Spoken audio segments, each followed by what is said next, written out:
Con este ciclo de conferencias sobre mediación de lectura, nos proponemos fomentar el trabajo colaborativo entre tres actores fundamentales de la formación de lectores: maestros, bibliotecas escolares y bibliotecas públicas.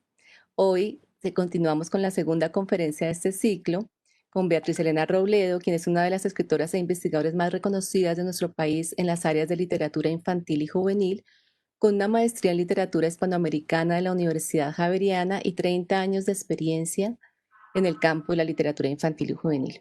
Fue directora adjunta de la lectura y escritura del CERLAC en el 2006 y 2007 y de la Biblioteca Nacional de Colombia. Ha elaborado guías para docentes en las áreas de literatura infantil, lectura, evaluación lectora y competencias escriturales con diferentes editoriales. Ha sido profesora en los cursos virtuales sobre la literatura infantil y juvenil del Instituto Emilia de Brasil y en el Diplomado Esferas Culturales con Arte Monterrey, México. Algunos de sus libros son María Cano, la Virgen Roja, mi primer libro de poesía colombiana, Flores Blancas para Papá, Personajes con diversos trajes, Antología de poesía, Rafael Pombo, Un acto de magia, Viva la Pola, Así somos, Tradiciones de Colombia, Fígaro, Un día de aventuras, Siete cuentos maravillosos, Antología de poesía juvenil, Antología de poesía juvenil colombiana también el año 2000, Antología del relato infantil colombiano. En la primera conferencia, Beatriz nos habló sobre la importancia de reconocerse como lector y cómo con ese reconocimiento se abren las posibilidades de acompañar a los estudiantes en el camino de construirse como lectores desde el colegio y desde las bibliotecas. Es muy importante valorar las lecturas que hemos hecho y estos fragmentos que quedan dentro de nosotros, de las personas que nos leyeron, nuestros padres, nuestros abuelos, algún maestro. Así que esto que ella nos habló en la primera sesión es fundamental y pueden ustedes volver a repetir esta conferencia que queda en Facebook y después va a quedar en el canal Banred Cultural en YouTube.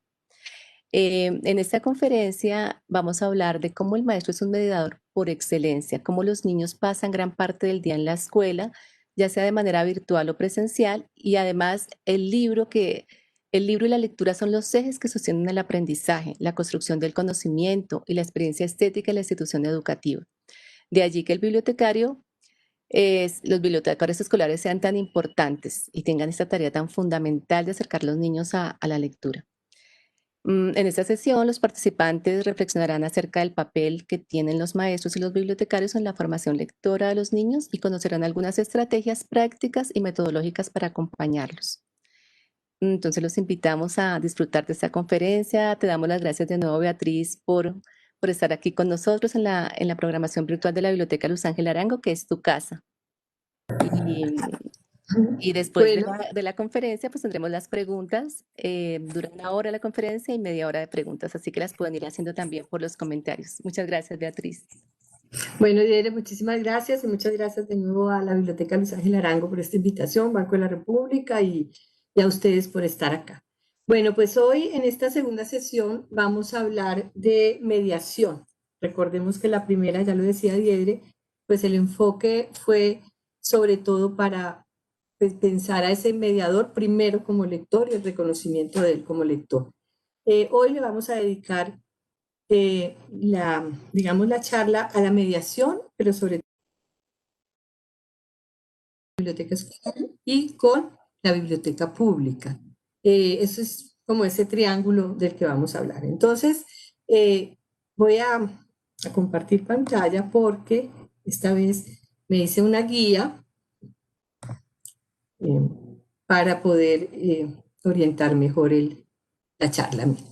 Cuando hablamos de mediación de lectura en la infancia, el rol del maestro bibliotecario escolar y público. Primero que todo, creo que lo más importante es preguntarnos qué es eso de la mediación y quién es un mediador. El término mediación es un término relativamente nuevo, ¿sí? Y es un término muy amplio, mucho más amplio incluso que el término de promoción de lectura. Entonces, finalmente, la mediación es crear un puente, llamémoslo de una manera sencilla, entre ese mediador o esa persona, generalmente es un adulto o un joven, que pone, digamos, o se vuelve puente para llegar a los lectores. Esa mediación puede ser de muchísimas maneras, porque puede ser una mediación muy especializada, como la que puede realizar, por ejemplo, un promotor de lectura, cuya vida esté dedicada a esto, cuya pasión, su vocación y su oficio sea este, como puede ser un mediador, un padre, una madre de familia, una abuela, un joven con sus hermanos más pequeños, una tía, bueno, eh, la mediación la ejercen todas aquellas personas y también aquellas instituciones, por supuesto las instituciones no existen sin las personas, pero que están facilitando de una u otra manera el encuentro entre los lectores y los textos. Cuando hablamos de textos no solamente estamos hablando de libros de papel, sino toda clase de textos que permitan ser interpretados. Recordemos lo que hablábamos la vez pasada, que leer es construir sentido, leer es interpretar el mundo, y hay muchos códigos y muchos textos, textos visuales, textos escritos, textos audiovisuales, están las pantallas, está todo lo que sucede en la red, eh, incluso un paisaje puede ser interpretado. Entonces, el mediador es, vuelvo y repito, esa persona que facilita, y no solamente facilita, sino que hace algo para que ese encuentro entre los lectores y los textos sea mucho más, más no solamente más fácil, aunque ahora vamos a hablar más adelante del elogio de la dificultad, sino que también pueda llegar a ser de mejor calidad y pueda ser mucho más personal y más de cada uno. Entonces, cuando hablamos de mediadores, hablamos de, vuelvo e insisto, padres, madres, o sea, todo el entorno del hogar.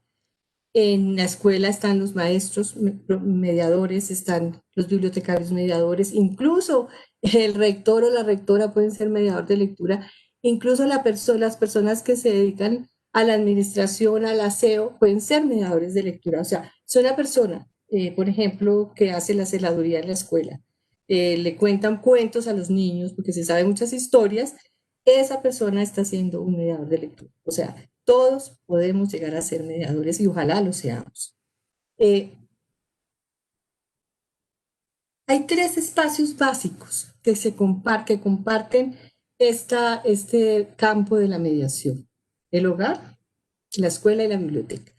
Hay otros, están los medios de comunicación, están las librerías, están los espacios culturales, pero digamos que este triángulo básico, o sea, esta trilogía es la que, digamos, en esencia se comparte las tareas y las funciones de generar la mediación de lectura. En el hogar, voy a referirme por corto al hogar porque hablábamos la vez pasada un poco sobre el papel tan importante que tienen las personas del hogar, los cuidadores, madres, padres, abuelos, cuidadores en general, en entregarle a los niños todo ese legado de la tradición oral, que es por donde se inicia, de los cuentos, las historias, los cantos, pero el hogar es la base, ¿sí? O sea, allí sembramos el gusto y el amor por los libros, por la lectura, por la palabra simbólica.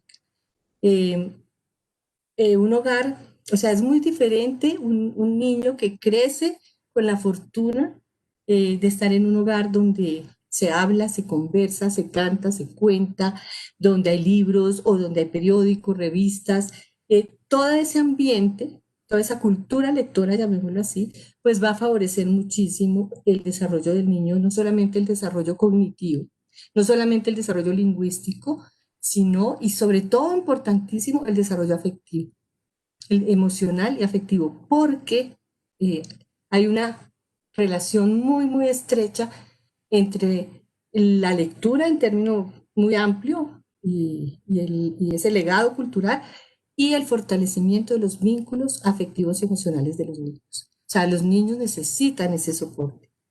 Infortunadamente, sabemos que no, la realidad en muchos países no es así. Entonces, cuando llegan a la escuela, muchos niños llegan desprovistos, digamos, con hambre de palabra, por decirlo de alguna manera. Llegan carentes de palabra simbólica, llegan desprovistos de este bagaje. ¿Y qué tiene que hacer la escuela?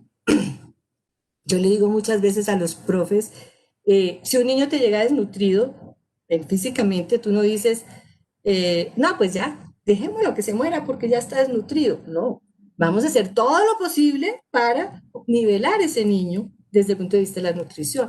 Lo mismo pasa con la desnutrición de palabra. Si nuestros niños nos llegan desnutridos de palabra del hogar, por favor, ahí es donde tiene que actuar la escuela en toda su generosidad, en toda su potencia, hacer casi que brigadas enteras de nutrición de palabra simbólica, de lecturas, de juegos de palabras, de retahílas, adivinanzas, cuentos, ponerle los libros, entregarle los libros, como decía el profe de PENAC, en generosas copas desbordantes. Y la escuela no solamente nutre y entrega esa palabra en las aulas, que ahora vamos a ver eso, sino también en la biblioteca escolar, que es una institución, es un espacio esencial en la mediación de lectura dentro de la escuela. Y tenemos ese tercer espacio que es la biblioteca pública, o sea, biblioteca escolar ligada a la escuela y biblioteca pública, de la cual también hablaremos porque es fundamental en esa tarea de la mediación. Entonces, tres espacios fundamentales. Yo quisiera, hablando de ese legado cultural, porque estamos hablando de la lectura y la escritura, y eso lo quiero decir, lo dijimos la vez pasada, pero lo quiero tener como foco y como un enfoque desde el principio. Estamos hablando de la lectura y la escritura, primero como prácticas sociales y culturales. No son técnicas, no es un asunto meramente individual ni cognitivo, que por ahí se pasa, por supuesto, pero estamos parados, digamos, ubicados desde el enfoque de la lectura y la escritura como prácticas vivas que se suceden en el día a día, en los espacios sociales y culturales, que se suceden de muchísimas maneras y que están permanentemente transformándose y transformando a las personas y a las comunidades. Entonces, ese enfoque de práctica social y cultural nos ubica la promoción de la lectura y la mediación como una acción cultural. Ojo con esto. Hace muchos años, incluso cuando se hablaba de promoción de lectura, pues que no son tantos porque también es un término nuevo, se pensaba que promoción de lectura era un conjunto de actividades, ¿sí? Una suma de actividades que desarrollaba una biblioteca pública o que desarrollaba una biblioteca escolar, entonces que la hora del cuento, no sé, la tertulia literaria, todo eso sigue siendo válido, pero la concepción era una suma de actividades que se ofrecían, completamente descontextualizadas y muchas veces como, sí, como una suma, no como algo no solamente ubicado y contextualizado, sino orgánico y relacionado con las necesidades, los gustos, los intereses de las personas. En un estudio que hizo la Universidad de Antioquia hace muchos años, liderado por Didier Álvarez, se, se hizo un estudio de ese concepto y de esa manera cómo la promoción de la lectura se desarrollaba en muchas bibliotecas públicas del país. Estoy hablando de hace 20 años más o menos. Y una de las conclusiones fue esa, que se tenía el concepto de promoción de lectura como un conjunto de actividades. Y muchas cosas que pasaban alrededor de eso no se tenían en cuenta en ese concepto, por decir algo. Una política pública de lectura y escritura, un plan municipal o nacional de lectura y escritura. Eso no se consideraba como una acción de promoción de lectura. Entonces, hoy en día, digamos, las concepciones más actuales de la promoción de la lectura y de la mediación la consideran una dentro de la acción cultural, social y cultural, que permite y posibilita la transformación de los seres humanos, de las comunidades. Pero, por otro lado, también el término que ha sido muy ampliado por Michel Petit, sobre todo, habla de un legado cultural. O sea, la lectura y la escritura, al considerarse práctica social y cultural, nos permite concebirla como una entrega, un legado que unas generaciones dejan a otras. Y en ese sentido quiero compartir un párrafo de ese libro que citamos la vez pasada y que yo pensé que no lo tenía, pero sí a la mano. Si recuerdas, leer El Mundo, experiencias actuales de transmisión cultural, de Michel Petit. Y ella tiene otro párrafo que me encanta y que tiene que ver con esto que estamos hablando, que dice así: te presento a aquellos que te han precedido y el mundo del que vienes, pero te presento también otros universos para que tengas libertad, para que no estés demasiado sometida a tus ancestros. Te doy canciones y relatos para que te los vuelvas a decir al atravesar la noche, para que no tengas demasiado miedo de la oscuridad y de las sombras, para que puedas poco a poco prescindir de mí, pensarte como un pequeño sujeto distinto y elaborar luego las múltiples separaciones que te será necesario afrontar. Te entrego trocitos de saber y ficciones para que estés en condiciones de simbolizar la ausencia y hacer frente, tanto como sea posible, a las grandes preguntas humanas, los misterios de la vida y de la muerte, la diferencia de los sexos, el miedo al abandono, a lo desconocido, el amor, la rivalidad, para que escribas tu propia historia entre las líneas leídas. En ese párrafo yo no me canso de leerlo, me parece precioso, además de que sintetiza y nos muestra la importancia que tiene desde el punto de vista de la vida ese legado cultural que entregamos eh, los mediadores a las generaciones que vienen, a los jóvenes, a los niños. Entonces,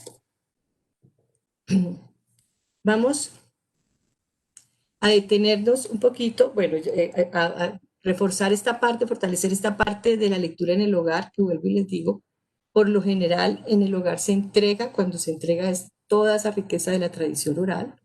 Cuando hablamos de tradición oral, estamos hablando de un bagaje que tienen todos los pueblos del mundo, además, al menos del planeta Tierra, que está compuesto por, que comparte los géneros de la literatura, la poesía, la narrativa, incluso el género dramático, y que se entrega de generación en generación, de boca a oído, que es un legado anónimo, es decir, podemos ubicar la cultura de donde es, por ejemplo, un mito. Eso es un mito quimbaya o un mito azteca o un mito muisca, pero no sabemos quién lo inventó. No es una sola persona, Pepito Pérez, quien se inventó ese mito o ese cuento o esa leyenda. Pertenece a una comunidad, es anónimo y lo más bello de la tradición oral es que está viva y se entrega de boca a oído. Es decir, entra por acá, la estamos entregando en espacios cotidianos, en espacios colectivos, en espacios culturales y sociales, de generación en generación. Eso es importantísimo porque no solamente va a enriquecer todo ese bagaje de las nuevas generaciones desde el punto de vista lingüístico, simbólico, cultural, sino porque da una cosa que nos está haciendo mucha falta y es sentido de pertenencia. Pero un sentido de pertenencia que no necesariamente tiene que ser local, pasa por lo local, pero es como el sentido de pertenencia a la cultura humana. Ojo con eso. En esta era de que se habla tanto de la deshumanización, la tradición oral viva está cada vez cobra mayor valor en ese papel que juega de humanizar al ser humano, porque no todo ser humano está humanizado, infortunadamente. Nos humaniza, nos hace sentir que hacemos parte de la humanidad, pero además es que estamos compartiendo unas imágenes, unos sentimientos, unos afectos, y la tradición oral se transforma y se actualiza. No quiere decir que todo esto es sagrado y no se puede tocar, hasta se cuestiona. Uno ve, por ejemplo, que en los mismos refranes hay muchos prejuicios, pues que se cuestionan y se actualizan, pero que están vivos y se están recreando. Entonces, ojo porque de esa cantera inmensa de la tradición oral, no solamente tienen los padres y las madres y las abuelas a la mano esto, sino que la escuela y la biblioteca pueden, y lo están haciendo, echar mano de todo esto, siempre y cuando valoren y consideren que eso es literatura y que esa literatura oral, volviendo a lo que decíamos la vez pasada, tiene el mismo valor que la literatura escrita, solo que son complementarias e incluso se interactúan. Mucha literatura escrita está nutrida de la tradición oral. No sé, me acuerdo solamente de García Márquez, que lo cuenta y se alimentaba de los cuentos de la abuela y de los cuentos de su tierra, y bueno, así podemos tener muchos ejemplos. Eh, y vuelvo, insisto, en el hogar, la mediación se hace desde el afecto. No se trata de que los papás o las mamás reemplacen al profesor. Bueno, ahora con todo esto de la pandemia están pasando cosas muy extrañas y muy complicadas, pero por lo general la mediación que hacen los padres en el hogar o los abuelos o las personas, los cuidadores, no tiene que ver ni con las tareas, ni con las técnicas, ni con las lecciones, tiene que ver con esos momentos, llámese antes de ir a dormir o después de la cena o en momentos en que la familia se reúne a contar historias, a leer, a conversar.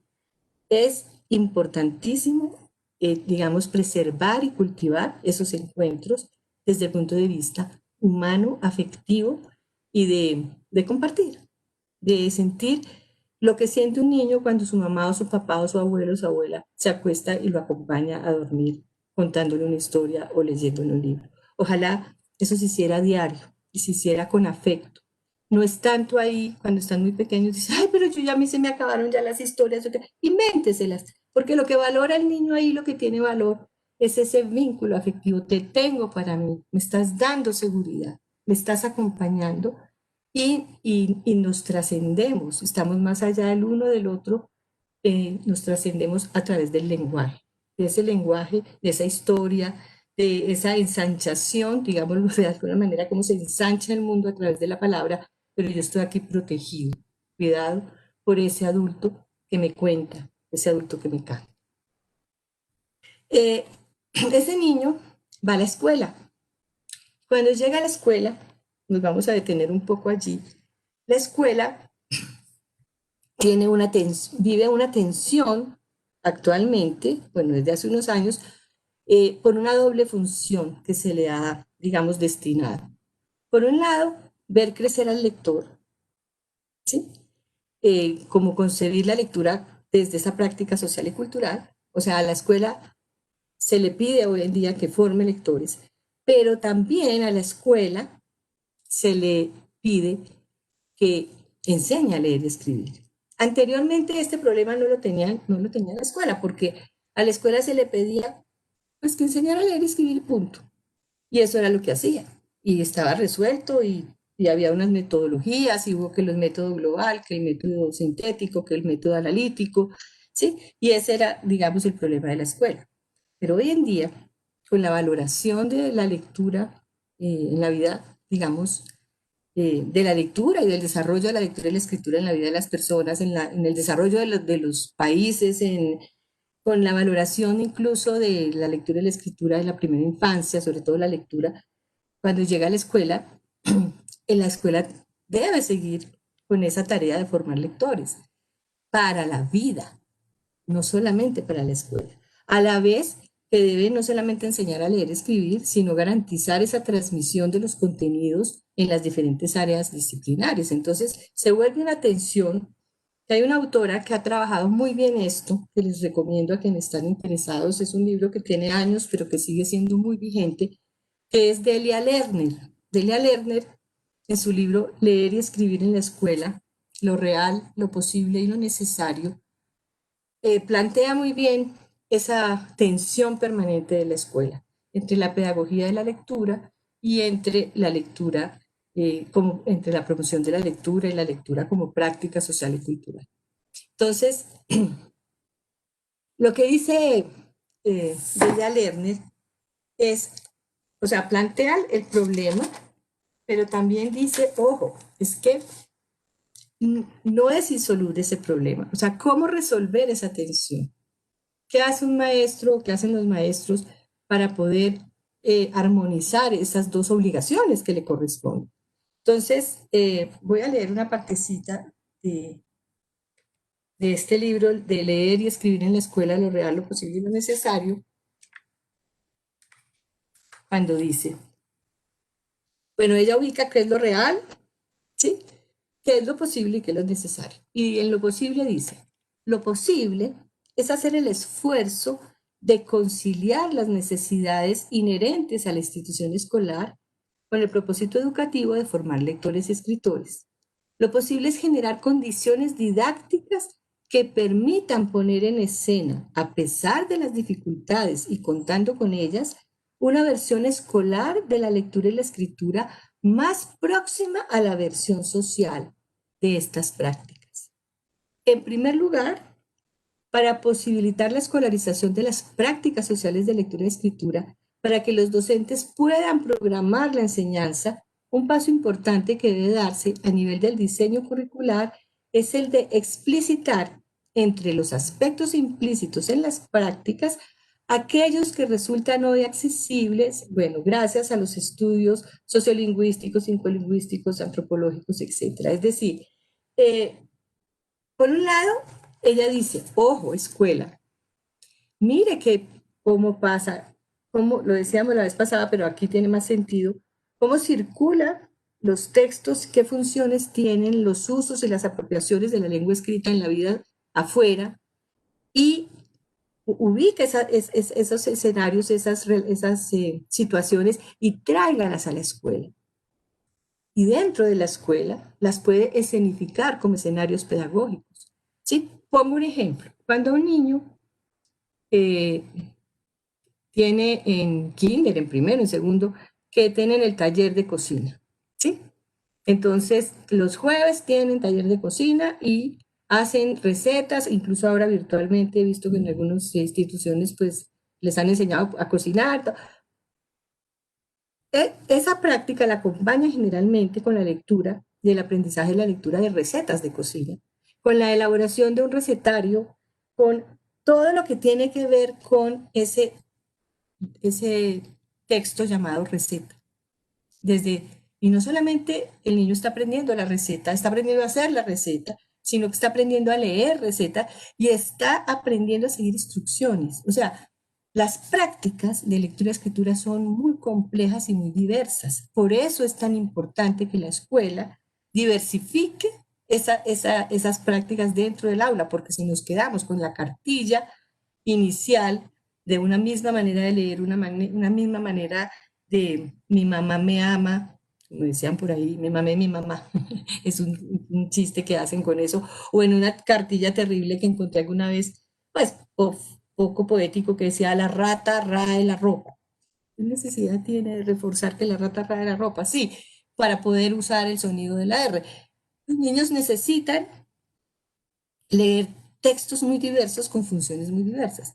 Cuando están haciendo un periódico dentro del aula y aprenden a escribir las noticias y a leer noticias, escribir noticias y bueno, todas las secciones que tiene un periódico, si sea virtual como ahora son los periódicos, pues los niños no solamente están aprendiendo o mejorando su lectura y su escritura, sino que están aprendiendo los usos de ese tipo de texto, las funciones que eso cumple en la sociedad, las apropiaciones que hace la gente sobre eso. Entonces, ojo, eso lo vamos a ver mucho más detenidamente en la última sesión de estas 5 sesiones cuando veamos, digamos, esos proyectos de lectura o esas posibilidades que tiene la escuela de desarrollar dentro de su diseño, que es un poco rígido, generalmente en la escuela tradicional, poder incorporar, porque no es solamente, vuelvo, insisto, cuando esto se entra a la escuela, le exige a la escuela transformaciones de fondo, espacios y tiempos, y transformaciones dentro de su diseño curricular, incluso la misma concepción de currículo se transforma, para que todas estas prácticas circulen dentro de la escuela. Y por otro lado, existe lo que se llama la pedagogía de la lectura, que no se debe abandonar. Hay un texto de Teresa Colomer que me gusta muchísimo, que es bastante también de los años 90, pero yo vuelvo y lo sigo estudiando porque es su tesis doctoral, que es enseñar a leer, enseñar a comprender. Y Teresa Colomer nos explica y nos muestra allí, con investigación sostenida y demostrada, que no basta, ojo con esto, no basta con desarrollar una maravillosa programación de promoción de lectura dentro de la escuela. Bienvenida, por supuesto. Pero es necesario eso para formar lectores, más no abandonar, sino al contrario, mejorar la pedagogía de la lectura. Cuando hablamos de pedagogía de la lectura, estamos hablando no solamente de enseñar a leer y escribir en primero de primaria o en kinder o en transición o donde se enseña ahora, sino durante todo el desarrollo escolar, porque ese es uno de los grandes problemas, y es que no dejamos de acompañar a los niños de manera muy rápida en el aprendizaje de la lectura y la escritura.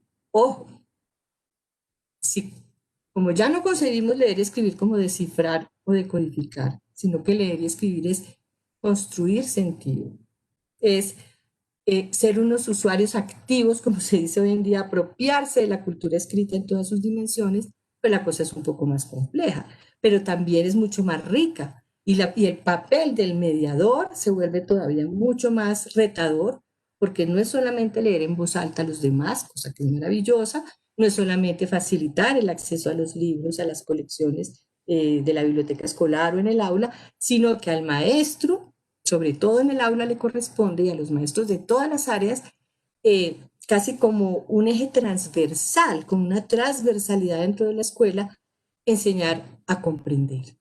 Y ojo, eso de enseñar a comprender es todo un desarrollo buenísimo, porque uno se ve y lo vivimos todos los días, y lo viven los padres y de familia con los mismos chicos. No entiendo, ese texto está muy complejo, tengo que hacer un ensayo, no sé cómo escribirlo, tengo que leer, no entiendo matemáticas, pero es porque no entiendo lo que estoy leyendo de matemáticas, porque sí, no entiendo el texto de ciencias, no entiendo qué es lo que dice eso en filosofía, y muchísimas veces un porcentaje alto del no entiendo, no es que un muchachito sea bruto ni sea un vago, sino que simplemente nadie le ha enseñado a entender esos textos, cómo están construidos esos textos, qué es lo que dice allí, cómo darle pistas para que pueda comprender textos difíciles, textos que requieren un bagaje no solamente de contenido, sino un bagaje lingüístico, una trayectoria lingüística que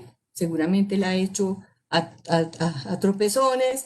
Entonces, es muy importante ese acompañamiento. No nos vamos a detener hoy en ese acompañamiento en detalle, porque pues eso daría para otro curso, pero sí eh, como poner la cosa sobre la mesa, o sea, plantear sobre la mesa que una escuela que lea y escriba, una escuela que se plantee el reto de que sus alumnos, como decía Delia Lerner, sean lectores una vez dejen de ser alumnos, sigan siendo lectores para la vida, necesita atender, por un lado, tener una buena programación de promoción de lectura. Eso implica libros en las aulas, libros de literatura, de lectura, circulación de libros por todas partes, encuentros con la palabra, e implica un tema que vamos a ver ahora, biblioteca escolar, porque la biblioteca escolar es dentro de la institución educativa ese corazón, digamos, ese espacio central para la formación de los lectores. Pero también implica esa otra línea de la que estábamos hablando, de desarrollar casi como un currículo de enseñanza de la comprensión lectora, para que realmente puedan los lectores, los niños y los jóvenes, formarse y cualificarse como lectores para la vida. Y no quedarse muchas veces leyendo un mismo tipo de texto, o simplemente, pues sí, muy chévere, pero cuando me toca ir a la universidad y me reto, o no sé, cualificar un lector requiere de todo este acompañamiento. En el fondo, lo que quiero decir es que la escuela debe acompañar todo el tiempo y no dejarlos sueltos, ni suponer, es que ellos ya, como ya están en edad de, hay que acompañar muchísimo, sin miedo, porque en la medida en que acompañemos con calidad, estamos garantizando un lector autónomo, un lector crítico, un lector con capacidad de resolver muchos de los problemas de lectura cuando ya lo tenga que hacer o lo haga de manera pues individual, o generar espacios compartidos.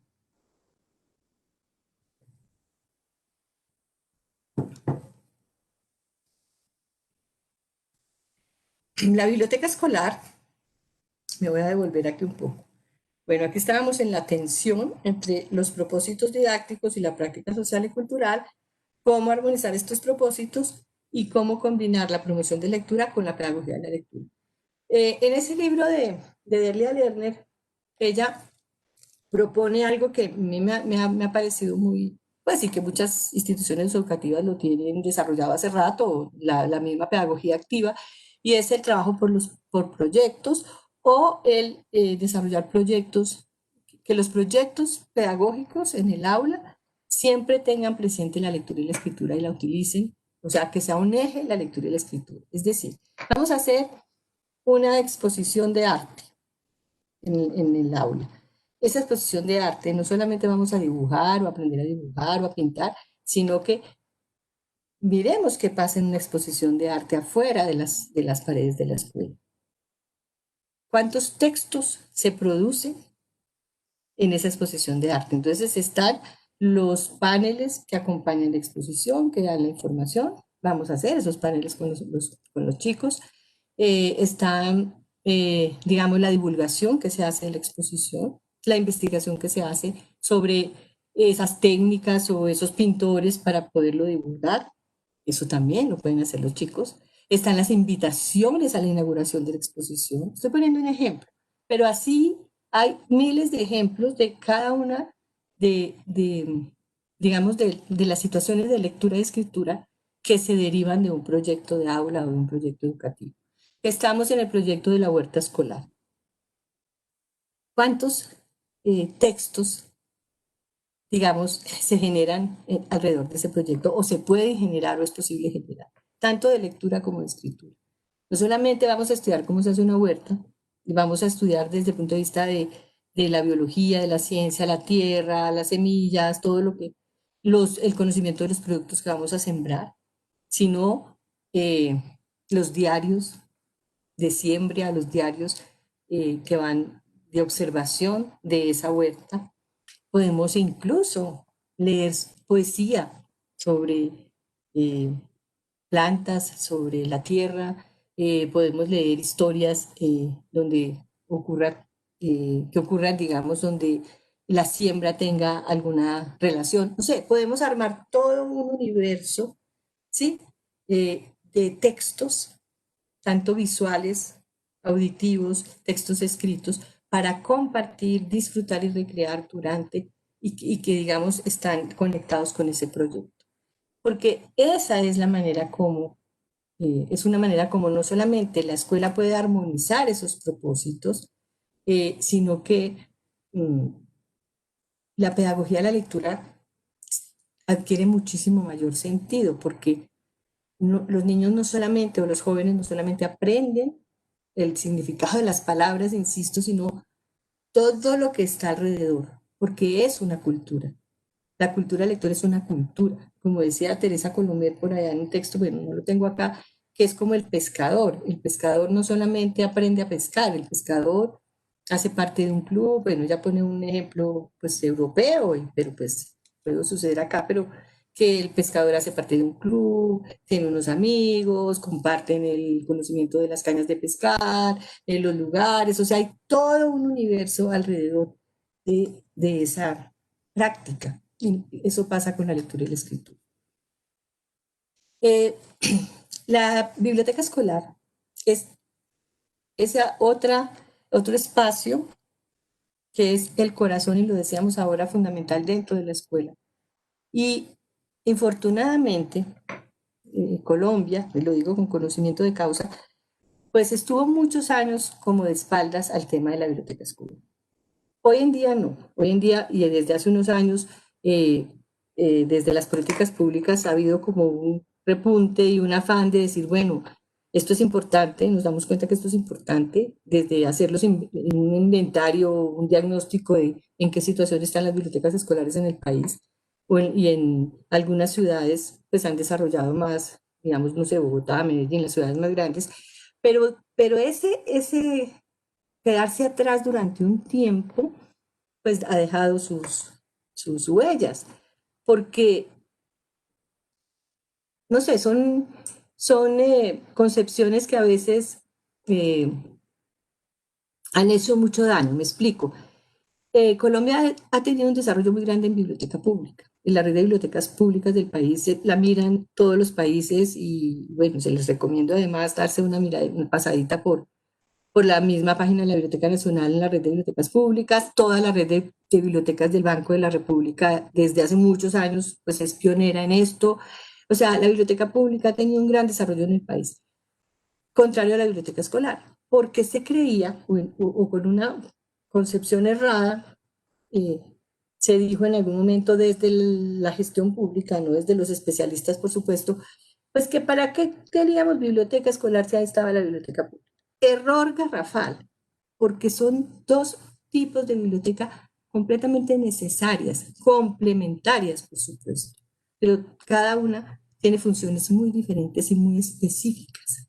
La biblioteca escolar se debe en primera instancia a la institución educativa, a la comunidad educativa, y es un espacio vital, no solamente para ver crecer al lector, para formar a ese lector, para abrir oportunidades de lectura, de investigación a esos niños que incluso en su hogar no tienen la posibilidad, pero tiene una función de articulación esencial con la institución educativa, con el PEI, con el proyecto educativo institucional, con el PILEO, con el proyecto institucional de lectura, escritura y oralidad, lo llama ahora, y con el desarrollo curricular. ¿Esto qué quiere decir? Que la biblioteca escolar, desde el inicio del año, debe estar sentada en la mesa con el rector y docentes en esa planeación conjunta. Y la biblioteca escolar, en este sentido, adquiere una visibilidad y una importancia enorme en la formación del lector, porque debe articular y ofrecer no solamente todas las colecciones, sino todos los servicios y todas las posibilidades para no andar como rueda suelta dentro de la escuela, sino para orgánicamente poder desarrollar, digamos, el maestro de ciencias, pues se sienta, o toda el área de ciencias se sienta con la biblioteca escolar, con el bibliotecario, no solamente conocer las colecciones que tiene la biblioteca escolar desde el principio, cómo puede hacer uso de esos materiales, sino que pueden hacer planeaciones conjuntas para aprovechar lo que ofrece la biblioteca con lo que ofrece el aula. Entonces, ojo con esto, es un tema difícil, es un tema que apenas se está de alguna manera aprendiendo en Colombia,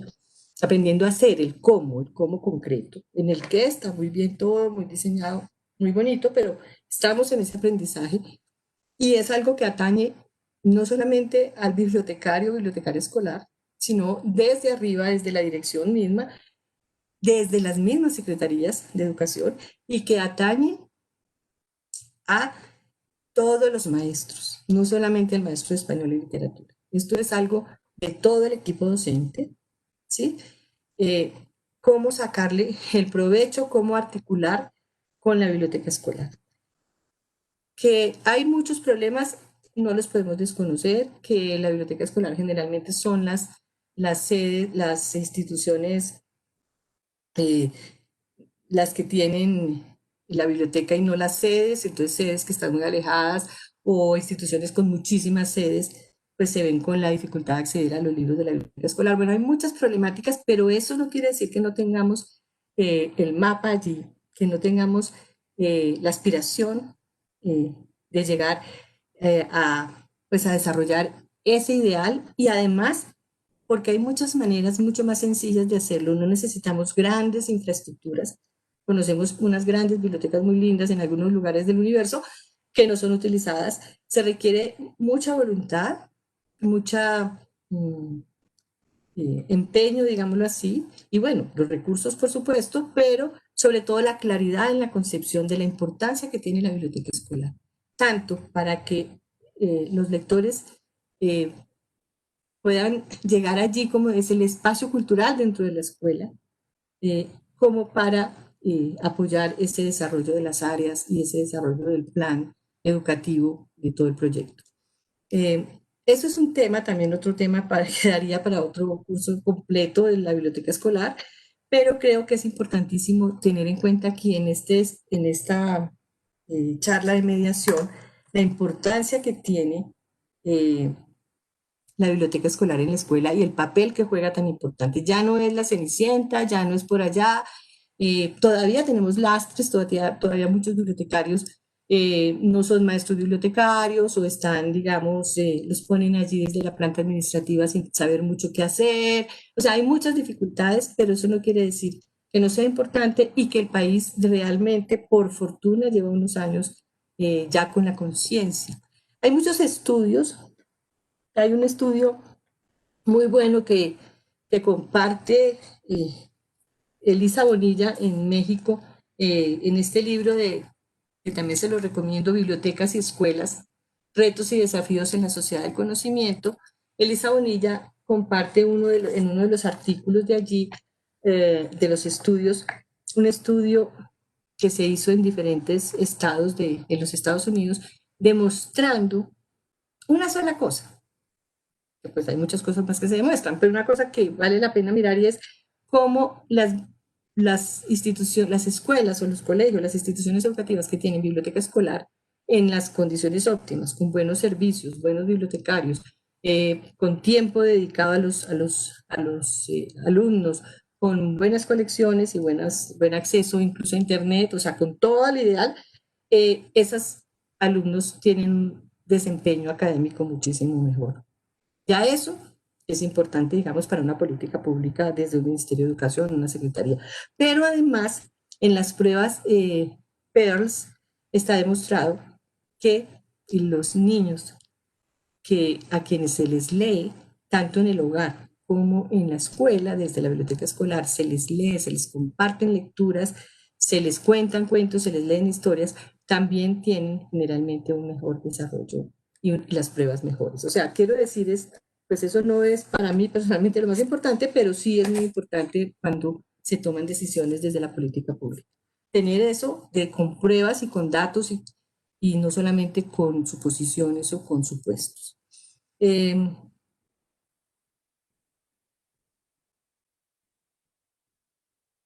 Voy a hacer primero ese recorrido para después compartir algunas estrategias concretas, porque sé que está dentro de la expectativa y dentro de la planeación, como cosas muy concretas que puede hacer la biblioteca escolar, que puede hacer el maestro en el aula y que puede hacer la biblioteca pública o esa interrelación.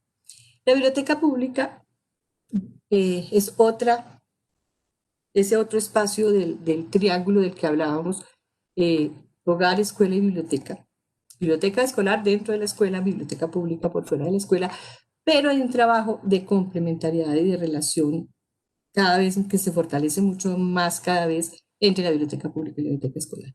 La función de la biblioteca pública es una función muchísimo más amplia, digámoslo en ese sentido, eh, que el de la biblioteca escolar. No quiere decir que sea más o menos, simplemente que es diferente, porque la biblioteca pública eh, pues se la considera como un proyecto de formación ciudadana, como una institución social, ¿sí?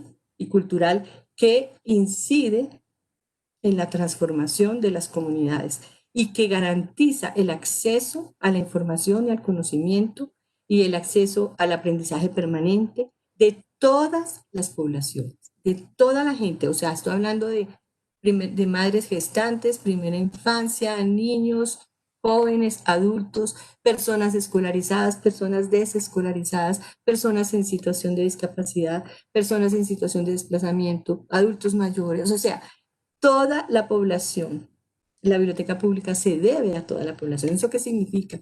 Que sus programas y sus servicios y sus colecciones deben atender necesidades e intereses de toda esa población.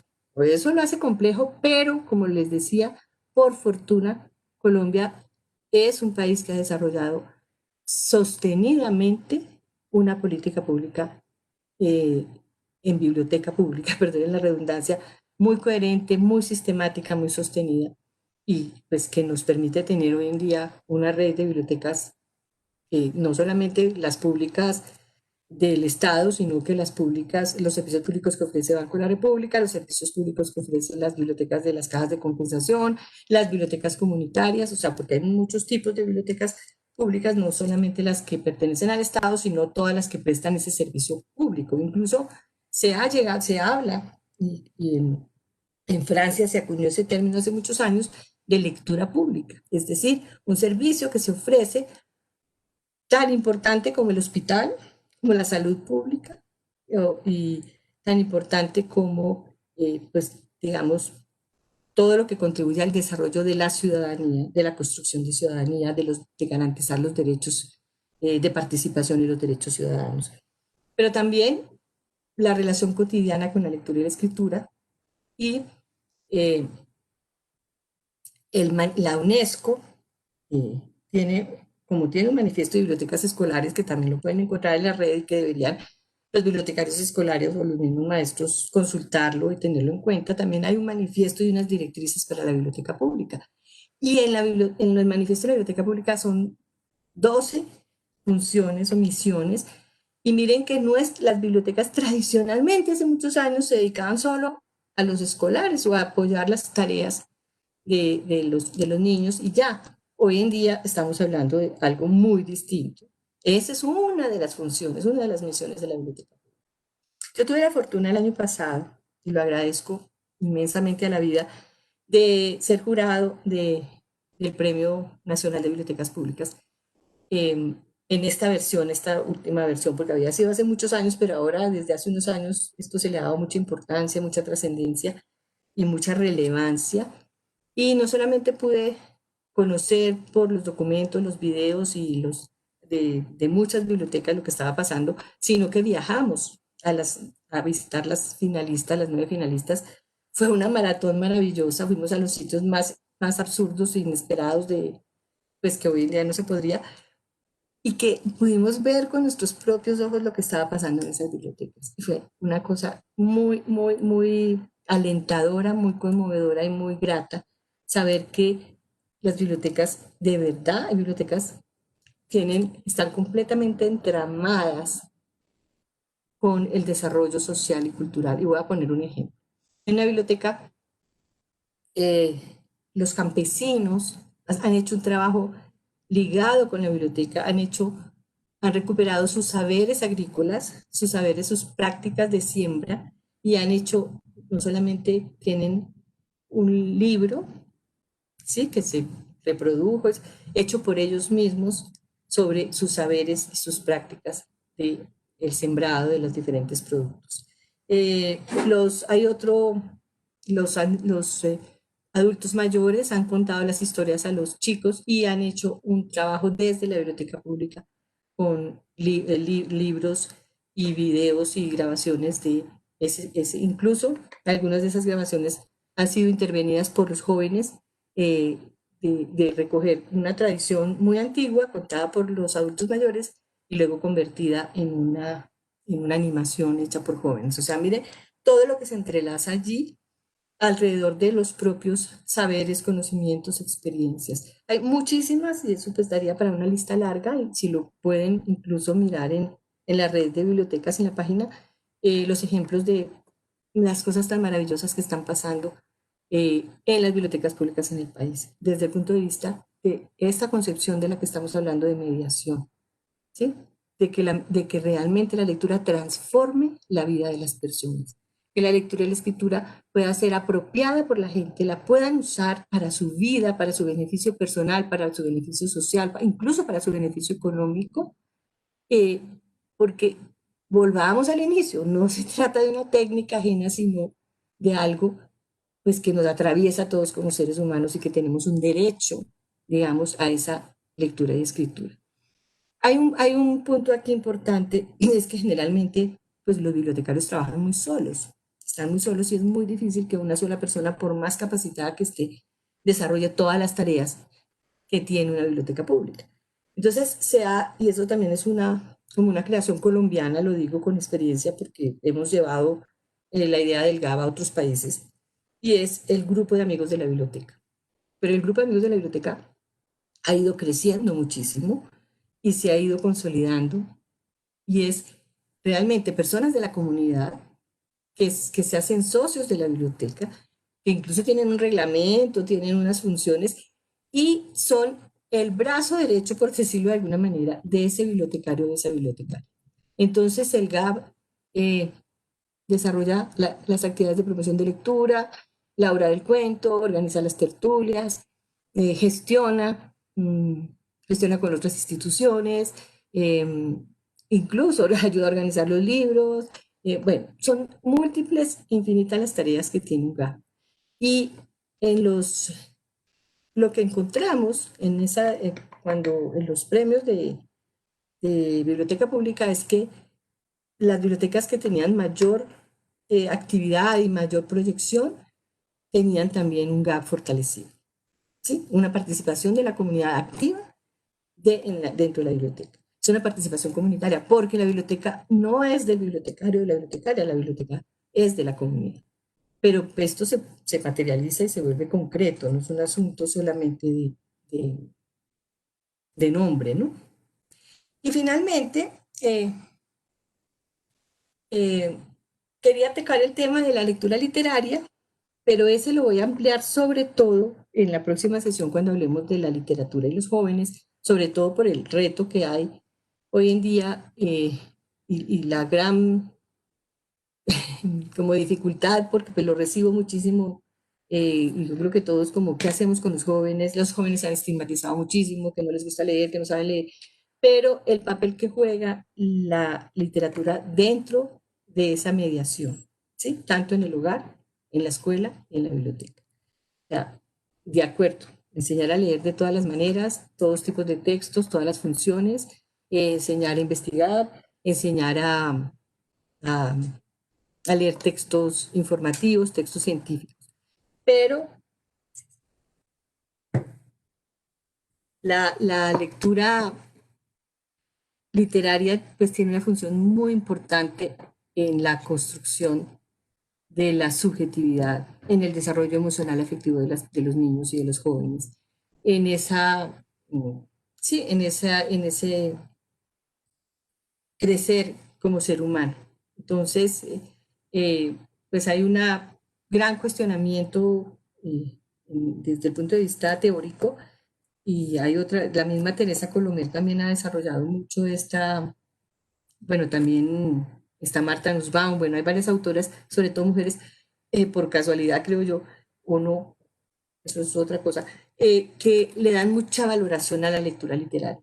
Incluso en Brasil se habla del derecho a leer literatura. Antonio Cándido ha hablado mucho de eso, porque la literatura nos conecta con la vida, con los sentimientos, con las emociones, con la psique. Entonces hay un papel que juega muy importante en la construcción de todo el psiquismo, de toda la afectividad, de toda la subjetividad eh, en la lectura literaria. Y esa lectura literaria se da desde el inicio. Volvemos a los inicios de la charla y de la charla anterior. Desde la nana que le canta y le arrulla la madre al bebé, desde la incorporación en el mundo simbólico y metafórico, el ritmo, la melodía, la sonoridad, las metáforas, o sea, ese mundo de lo posible es lo que nos permite, eh, digamos, desarrollarnos como seres humanos. Decía Marta Nussbaum, la literatura nos aporta, la literatura y el arte en general nos aporta, nos desarrolla dos capacidades que son eminentemente humanas, que son la capacidad creativa y la capacidad compasiva. Sobre todo cuando yo leo literatura y cuando yo leo sobre todo narrativa, me pongo en el lugar del otro, ¿sí? Me descentro de mí mismo y trasciendo y soy capaz de compadecerme, de sentir el sufrimiento y el dolor del otro, la dimensión del otro. Y eso nos humaniza. Entonces, bien importante, es un tema bastante amplio que quisiera tocar con mayor detenimiento en la sesión próxima, pues que vamos a tratar lo de los jóvenes, la literatura de los jóvenes, pero que también, digamos, el foco va a ser ese papel que juega la literatura en el desarrollo del ser humano. Cuando hablamos de literatura, vuelvo a la sesión anterior, no estamos hablando de un canon que es inalcanzable o de un canon X determinado, sino de todo lo que circula y toda digamos, la riqueza como legado de la humanidad que viene a ser la literatura tanto oral como escrita.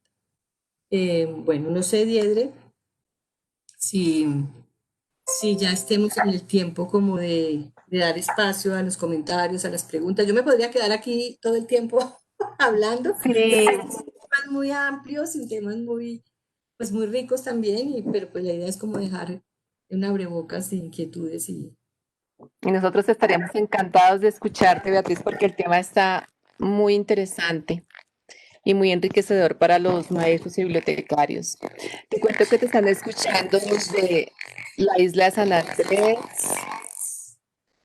Te contaba que te están escuchando desde Cúcuta, desde Trinidad Casanare, desde la Biblioteca Pública del municipio de La Plata, Huila, desde Málaga, Santander, del programa Leo, desde el Colegio Luis Ángel Arango en Fontibón, están los estudiantes del SENA también, desde el Instituto Educativo Simón Bolívar Malambo, desde la Biblioteca Chinchiná, desde el Colegio Rodrigo Arenas Betancourt, la Biblioteca Claudia Peñuela también. Bueno, hay un comentario que dice que ya no se puede seguir enseñando a leer con cartillas, que es muy importante la pedagogía activa como experiencia significativa. Bueno, no tenemos muchas preguntas, sino que han estado muy complacidos con tu charla. Y yo quisiera preguntarte cómo lograr ese desarrollo de la lectura crítica a partir de la literatura, qué estrategias tú puedes dar a los mediadores. Bueno, entonces estábamos hablando de la importancia de, de la lectura compartida, por un lado, y, y de conversar con los textos. O sea, el mediador ahí tiene mucho que hacer. Es como ayudar digamos, a formular esas preguntas a los textos y esas preguntas eh, que tienen los lectores, tanto entre ellos como a los textos mismos. ¿Me explico? O sea, en los clubes de lectura, por ejemplo, cuando se detiene uno en el texto, pongamos un libro álbum, lo leemos con cuidado, lo leemos una primera lectura, luego lo conversamos, permitimos en esa lectura compartida que los niños observen, descubran, den sus interpretaciones, pregunten, se pregunten por cosas. O sea, compartir eso, detenernos. Es que a veces pasamos muy rápido por las cosas y la misma escuela está pidiendo así cantidad, cantidad, cantidad, lea rápido. No, detengámonos en los textos. Entonces, yo les decía que en la próxima sesión vamos a hablar un poco de eso, a partir de, por un lado, una experiencia y un texto que les recomiendo, que es Dime, de Aidan Chambers, donde él desarrolla allí y propone toda una metodología, pues que no es la única, pero que está bueno aprender de ahí, de cómo los niños desde muy pequeños, cómo los acompañamos y les ayudamos a hacer mejores preguntas a los textos, ¿sí? Cómo mejoramos esa capacidad de interpretar lo que están leyendo, porque no es que a mí me parece y lo que yo quiera decir, y nada que ver con lo que está diciendo el texto, no, es como cualificar lo que el texto está diciendo, lo que el texto está callando, con lo que eso le dice al lector, con las preguntas que tiene el lector. O sea, es como esa relación entre lector y texto, y en este caso texto literario, nosotros como mediadores podemos acompañarla para hacer preguntas mucho más finas, por decirlo de alguna manera, de tal manera que podamos hacer una lectura mucho más profunda y como es compartida, estamos escuchando las interpretaciones de los demás. Ojo cómo se enriquece eso. Por eso la lectura compartida es una de las estrategias más recomendadas para la formación de lectores críticos, porque no es solamente yo con yo aquí leyendo solito, que también uno hace sus lecturas individuales, pero en el periodo de formación del lector es muy importante eh, eh, compartir y sobre todo cuestionar. Entonces el papel del mediador. ¿Y tú qué opinas de eso? ¿Y tú qué harías? ¿Qué opinas de por decir algo de lo que hace de lo que hizo tal personaje? Y si tú fueras ese personaje, ¿qué hubieras hecho? ¿Y qué pasaría si ocurriera otra cosa? A veces toda esa conversación y todas esas hipótesis que se generan alrededor de las situaciones que ocurren en los textos. Pero teniendo el texto presente, no el texto como pretexto, porque en una época la animación y la lectura hace muchos años, el texto era un pretexto para irnos a dibujar, o para irnos a hacer plastilina, o para irnos a bailar, o para conversar de otras cosas. No, el texto debe estar ahí como el eje, completamente presente en esa relación que estamos nosotros ayudando a cualificar. Porque eso va a empujar a los lectores no solamente a retarse a leer textos más complejos, para no quedarse pegados leyendo el mismo tipo de texto, sino que también para no tragar entero, para que puedan saber, oiga, porque no todo lo escrito es, ojo, y menos ahora. O sea, y no nos podemos tragar todo enteritos. ¿Cómo formar lectores críticos? Entonces sí es muy importante y me alegra que me hayas hecho esa pregunta o que hayan hecho esa pregunta porque sí es muy importante cualificar la lectura. Y uno de las tareas que tenemos los mediadores es aprender a hacer eso. Eso tampoco lo sabemos hacer de la noche a la mañana y no es que venga con nuestro papel de mediadores porque sí, es un aprendizaje que tenemos que hacer nosotros también como mediadores, cómo acompañar a los niños, a los jóvenes a hacer lecturas mucho más cualificadas, más críticas, sin que sea aburrido, porque es que no se trata de ir y sacar el personaje principal, el personaje secundario, de lo que estaba hablando ahora, pues eso se volvió tan reducido, tan mecánico, que no estaba aportando nada. Todo, tanto que se volvió una cosa que se podía vender. Vuelvo y repito, no sé si alcanzaron a oír. Me acuerdo de los compendios Bosgos que se vendían con el análisis, que después en el rincón del vago se encuentra, y que, pues que eso no aporta nada, porque es una síntesis, un resumen de una cosa, un modelo hecho de la misma manera que no está retando al lector y no le está permitiendo eh, pues como conversar con ese texto, cuestionar ese texto y saber y tomar posturas diferentes frente a las situaciones que ocurren allí en ese cuento o en esa novela o en esa historia.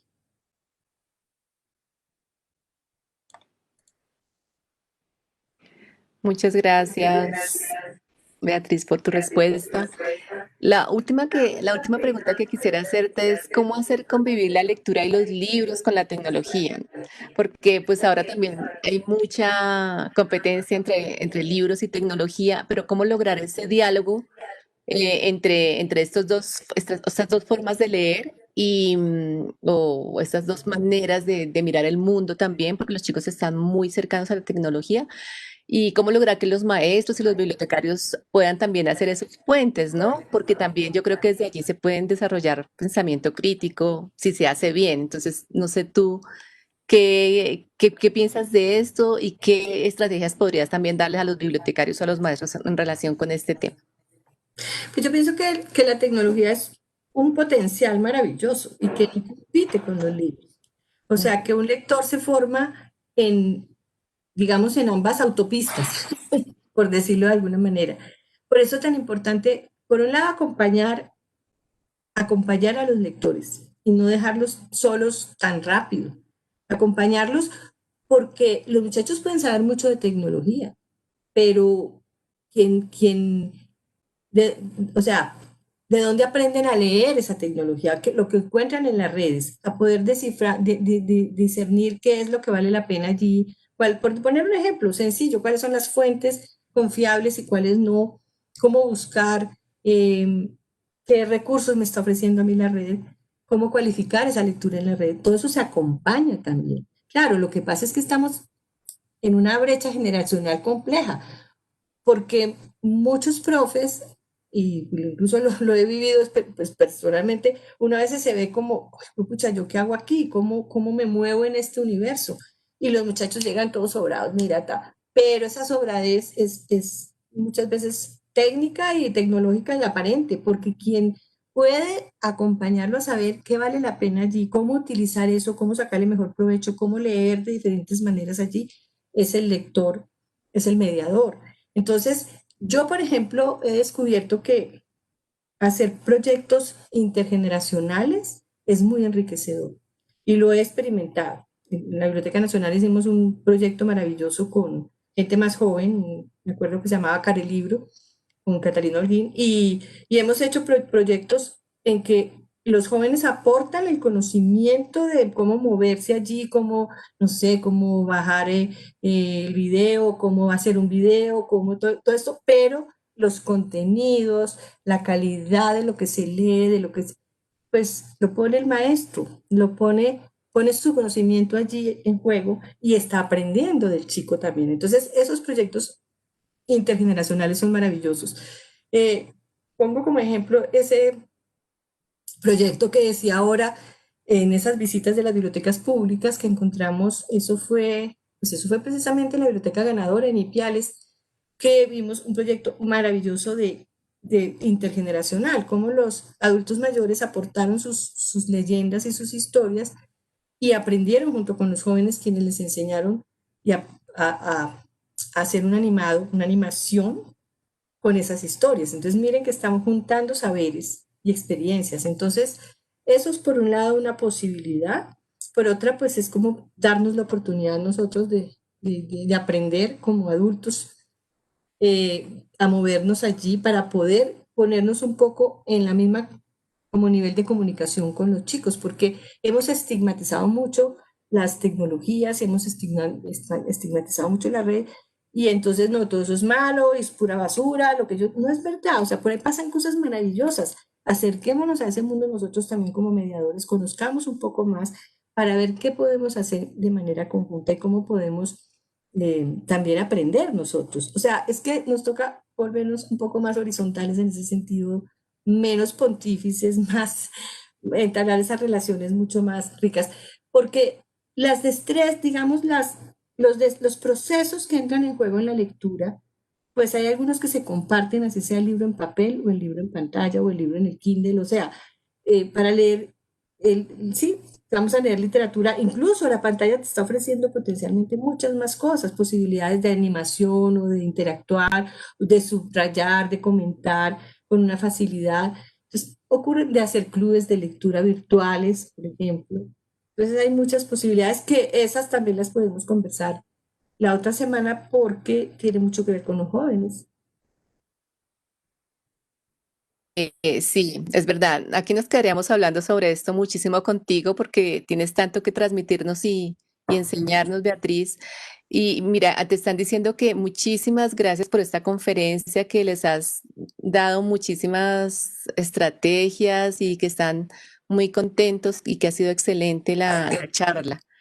De otro lado, también hay un último comentario que quería leerte que dice Carmen Alvarado de Escorcia, otra autora, dice, todavía hay mucha gente en querer intercambiar los roles de cada una de las bibliotecas públicas y escolares. Pueden estar relacionadas, pero no suplirse. Ojo, no olvidemos la época en que se hacían bibliotecas público-escolares y se perdía la razón de ser pública o escolar. Es verdad. Ya, Carmen, eso sí, tiene toda la razón y eso es una lucha grande y bueno, creo que desde el punto de vista conceptual y creo que desde las mismas políticas públicas ya está claro, pues al menos a cierto nivel, que eso no se debe fusionar porque estamos empobreciendo la Eso. experiencia y la oferta. También te están solicitando unos recomendados para niñas, niños. Hay una señora que pide un recomendado para niñas de 8 años, niños y niñas de 8 años. Y también libros recomendados para jóvenes, aunque ya se nos acabó el tiempo, pero no sé si tengas alguno o de pronto la otra semana ya también tengas Yo unos para creo, jóvenes. hagamos una cosa, dejémoslo para la otra semana. Yo Ujú. saco algunos listados y algunas también, algunos sitios web donde pueden consultar, donde les pueden recomendar. O sea, hacer un poco ese listado. Lo pongo acá también en pantalla para que la gente lo tenga y que no sea solamente mi recomendación, que también, pero sino que puedan tener acceso y conocer dónde pueden, porque sí, uno necesita muchas veces, y hay muchos espacios, Sí. digamos, instituciones y sitios que están recomendando permanentemente. Entonces dejemos, y lo pongo aquí, lo anoto para tenerlo en cuenta en la próxima, en la sesión del otro jueves. Perfecto. Muchísimas gracias, Beatriz, por esta tarde, por estar aquí con nosotros, por estar en la programación virtual de la Biblioteca Luz Ángel Arango. Ha sido una charla muy enriquecedora y nos vemos entonces el otro jueves. Bueno, pues muchas gracias a ti, a Diedre, a todo el equipo, a Ricardo, a José y a todos ustedes por escuchar y por estar acá. Nos vemos el otro jueves. Bueno, Gracias. muchas gracias. Que estés bien. Gracias a Chao. todos.